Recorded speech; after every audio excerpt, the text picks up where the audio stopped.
Cette présentation se focalise sur un groupe d'extrémophiles assez particulier, c'est ce qu'on appelle les piézophiles. Donc piézo signifie presser, fil ça émet la pression, donc des organismes qui vivent sous pression. Donc je ne vais pas parler principalement des macro-organismes, mais principalement de micro-organismes, de prokaryotes, type bactérien ou archéen. La majeure partie en fait, de la Terre se trouve sous pression, puisque les océans représentent plus des 2/3 de la surface de la Terre, et que la profondeur moyenne en fait, des océans se trouve aux alentours de 3800 mètres, avec quelques endroits qui peuvent atteindre pratiquement 11 km, 11 000 mètres de profondeur, c'est le cas de la fosse des Mariannes. Ce que l'on sait sur la pression, c'est qu'elle augmente de 10 mégapascales tous les 1000 mètres, et à 3800 mètres, qui est la profondeur moyenne des océans, on est à pratiquement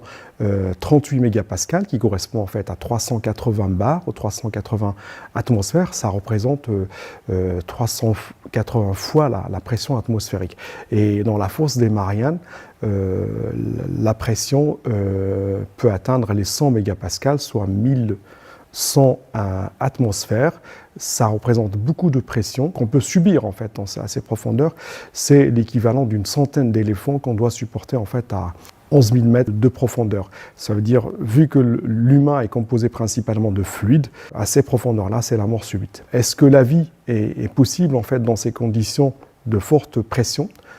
Si oui, quelle est la nature de cette vie? Donc on s'est rendu compte que certes, la vie n'est pas diversifiée, qu'on peut la trouver en fait à la surface de la Terre et surtout dans les tropiques, mais la vie possible en fait dans ces conditions. Il y a des organismes qui se sont adaptés pour pouvoir vivre ou survivre à des pressions assez élevées. Sur les plaines abyssales, dans les bassins hypersalés, dans les zones d'émission de fluides froids ou au niveau des sources hydrothermales profondes. Donc à partir des différents écosystèmes profonds, plusieurs laboratoires, plusieurs chercheurs se sont intéressés à la vie sous pression, à des organismes qui vivent sous pression, qui ont besoin en fait de la pression pour se développer. Nous avons participé à des programmes de recherche, après exploration et échantillonnage de différents endroits des fonds marins, notamment des sources hydrothermales.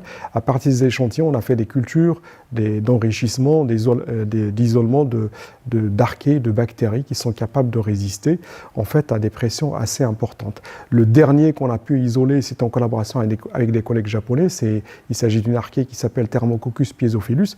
C'est une archée qui détient le record de vie sous pression parce qu'elle est capable de croître à pression atmosphérique jusqu'à 130 mégapascales, soit 1300 fois la pression atmosphérique. Comment un organisme est capable de vivre dans une large gamme de pressions?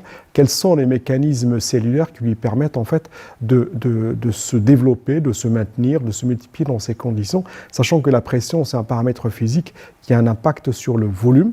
Donc ça réduit le volume à la fois au niveau moléculaire, au niveau cellulaire, dans les différents compartiments cellulaires. Donc comment l'organisme ou la cellule ajuste en fait cet effet de la pression et qu'elle est capable en fait de maintenir un métabolisme optimal dans ces conditions.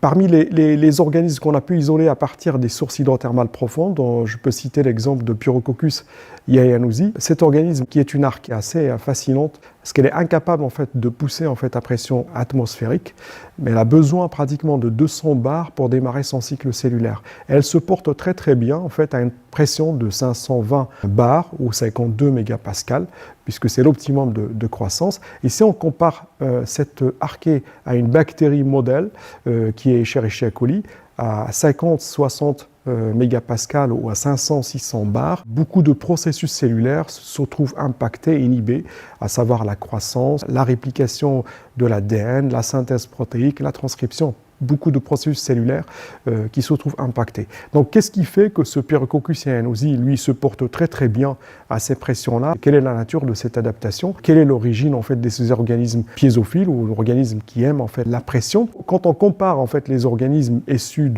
des environnements profonds de surface, globalement, ils sont composés un petit peu du même matériel. C'est-à-dire quand on regarde l'ADN, c'est à peu près la même chose. Quand on regarde les ARN, c'est à peu près la même chose. Les protéines, c'est les mêmes codes génétiques, moléculaires. C'est les mêmes métabolismes qui sont maintenus.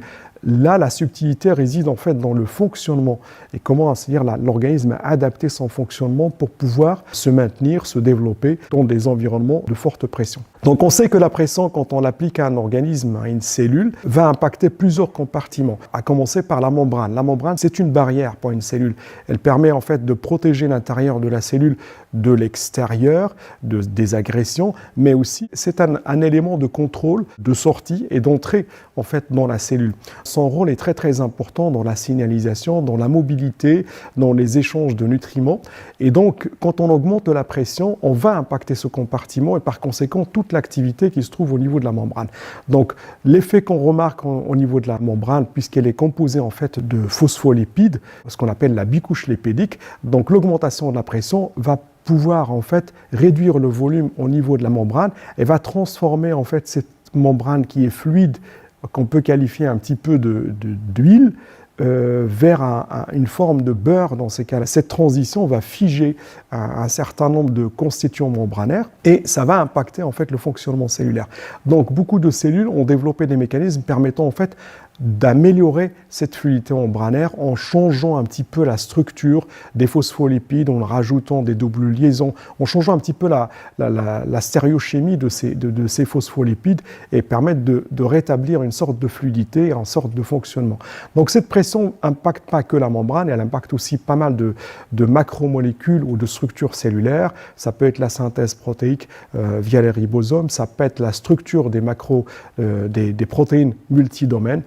Ça peut être le flagelle qui permet en fait à la cellule de se déplacer dans un environnement. Donc toutes ces structures-là se trouvent impactées par l'augmentation de la pression, donc la pression qui réduit le volume, en termes d'interaction, en termes de fonctionnement, en termes d'activité. Un des modèles au laboratoire qu'on étudie, en fait, c'est une archée qui s'appelle Thermococcus barophilus. C'est une des premières archées hyperthermophile piézophile qui a été isolée au laboratoire. Elle est issue d'un échantillon qui a été prélevé sur le site de Snake Pit au milieu de l'Atlantique à 3500 mètres de profondeur.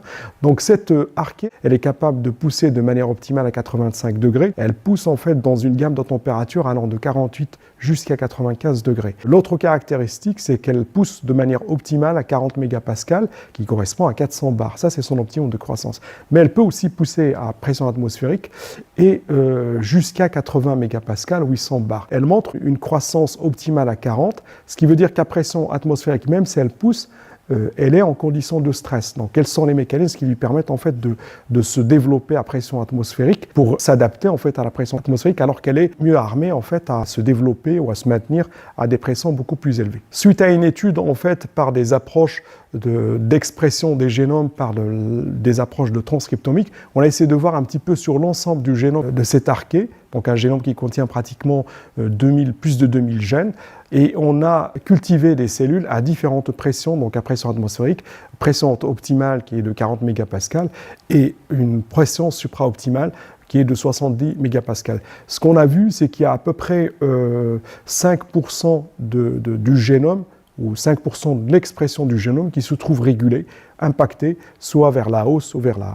la baisse. Il y a des gènes qui vont être activés ou surexprimés, d'autres qui vont être réprimés. Majoritairement, plus de 50% des gènes qui sont régulés sont de fonctions inconnues. Et on s'est focalisé sur quelques gènes connus qui sont assez intéressants, à savoir ceux qui sont impliqués dans la synthèse des acides aminés et ceux qui sont impliqués dans la production d'énergie chez cette archée, parce qu'ils se trouvent très impactés par la pression. Parmi les gènes impactés à la baisse par la pression, c'est tous les gènes impliqués dans la synthèse d'acides aminés. On sait que les acides aminés sont très importants pour le fonctionnement d'une cellule.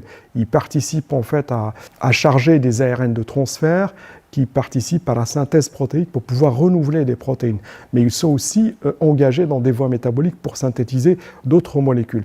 Donc pourquoi la haute pression impacte en fait la synthèse des acides aminés? Donc une étude qui a été faite par des collègues lyonnais et chinois avec qui je collabore en fait sur ces aspects-là. Une expérience assez simple en utilisant ce même modèle archéen. Ils ont fait une culture assez simple dans des conditions de pression atmosphérique et de pression optimale de croissance qui est de 40 mégapascales. Et ils se sont rendus compte qu'à pression atmosphérique, la cellule a besoin de 3 acides aminés. Et dès qu'on change en fait la pression en montant jusqu'à 40 mégapascales, et dans les mêmes conditions de culture, c'est-à-dire on n'a rien changé, ils n'ont rien changé en fait dans le milieu de culture, la cellule a besoin pratiquement de 15 à 16 acides aminés. Ça veut dire que la pression élevée modifie quelque chose au niveau du fonctionnement cellulaire qui fait que la cellule devient dépendante de l'extérieur pour pouvoir s'approvisionner et récupérer des nutriments. La synthèse de ces acides aminés a un coût énergétique assez important.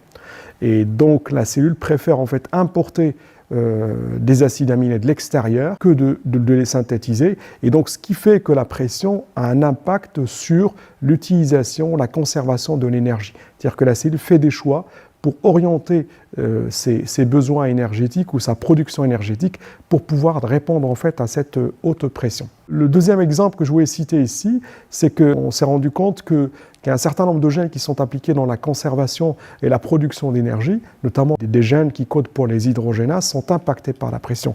Ce qu'on voit qu'à pression optimale de croissance, les gènes ont une activité basale qui est très très basse, et dès qu'on change la pression, on l'augmente, on la baisse, les cellules se trouvent en fait en demande de surexpression de ces gènes, c'est-à-dire c'est comme si la pression module en fait l'activité des enzymes de production d'hydrogène, et puisque le nombre d'hydrogénases disponibles n'est pas suffisant pour produire suffisamment d'hydrogène par exemple, on augmente le nombre d'enzymes à haute pression ou à basse pression pour pouvoir compenser l'effet de la pression.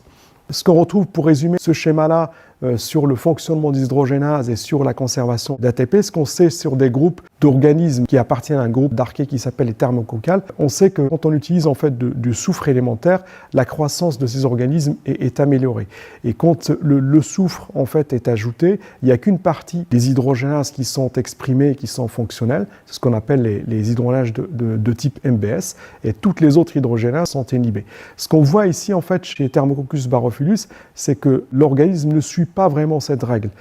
Présence ou pas de soufre, ça ne change pas beaucoup de choses par rapport à la pression. Dès qu'on rajoute la pression, il y a une modulation de l'expression des gènes qui est complètement différente. C'est-à-dire qu'on se retrouve avec des gènes qui répondent au métabolisme du soufre et ceux du métabolisme de l'hydrogène en présence et en absence du soufre. Ce qui laisse penser que la pression exerce une régulation dans l'expression de ces gènes, dans le fonctionnement du métabolisme cellulaire et dans la conservation et la production d'énergie.